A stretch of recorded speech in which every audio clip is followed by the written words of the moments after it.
चुड़ैल का खजाना। एक बहुत ही सुंदर गांव था।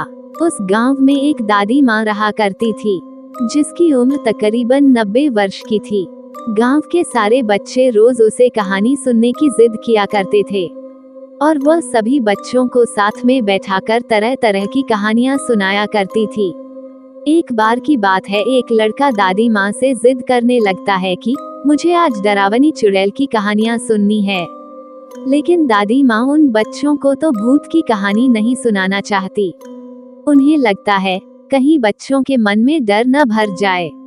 लेकिन सभी बच्चे दादी माँ से जिद करने लगते हैं। तभी दादी माँ कहानी सुनाना शुरू करती है।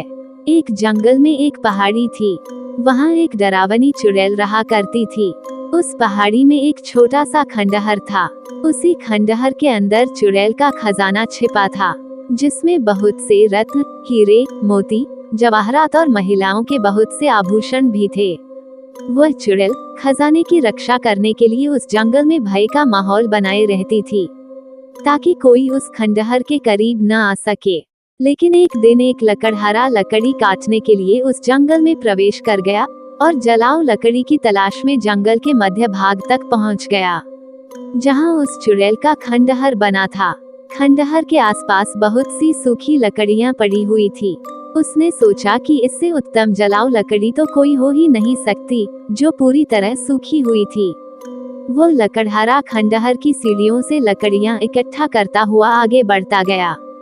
जैसे ही वह द्वार तक पहुंचा, वहां एक बहुत ही विशाल दरवाजा था, जो पूरी तरह लकड़ी का बना हुआ था। लकड़हारे ने आज से पहले इतनी खूबसूरत कारीगरी कभी नहीं देखी थी। जैसे ही उसने उस दरवाजे को स्पर्श किया है, उसे अजीब सा एहसास हुआ। उसे ऐसा लगा मानो कोई उसे अंदर बुला रहा हो। मदहोशी की हालत में लकड़हारा अंदर प्रवेश कर गया। खंडहर के अंदर जाते ही उसकी आंखें चकाचौंध हो गई।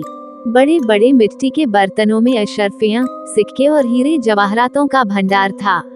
लकड़हारे ने आज से पहले इतनी दौलत कभी नहीं देखी थी।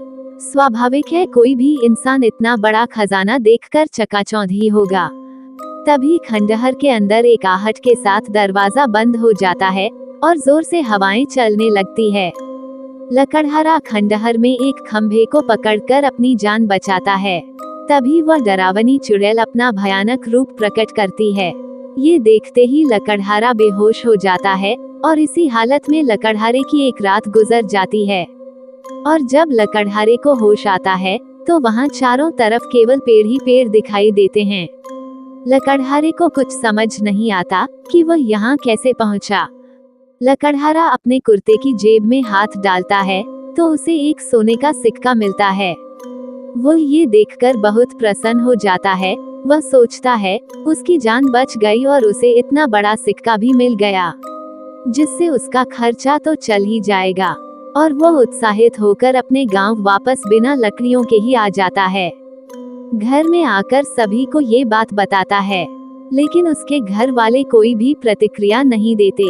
उसे लगता है मैं इतनी जोर जोर से सबको अपनी बातें बता रहा हूँ, लेकिन कोई मेरी बातें सुन क्यों नहीं पा रहा। तभी वह पास में ही पड़े पानी के बर्तन में मुंह धोने के लिए हाथ डालता है, लेकिन वह पानी की एक बूंद को भी स्पर्श नहीं कर सकता। उसे कुछ समझ नहीं आता कि वह अदृश्य हो गया है या उसकी मृत्यु हो चुकी है। और तभी दादी माँ सभी बच्चों को नींद से जगाती हैं। दरअसल कहानी सुनते सुनते सभी बच्चों को नींद आ चुकी थी। और जैसे ही सभी बच्चों की आंख खुलती है, तो सभी बच्चों के हाथ में एक एक सोने के सिक्के होते हैं। और वह बच्चा जिसने दादी माँ से कहानी सुनने की जिद की थी, वह गायब हो चुका होता है। दादी माँ चारों तरफ उसकी तलाश करती है, लेकिन वह कहीं नहीं दिखाई देता। सभी बच्चे सोचते हैं आखिर वो गया कहाँ। वह बच्चा रहस्यमय लड़का बनकर रह जाता है। यदि ये कहानी आपको पसंद आई हो तो अपने दोस्तों और अन्य लोगों के साथ शेयर जरूर करिएगा।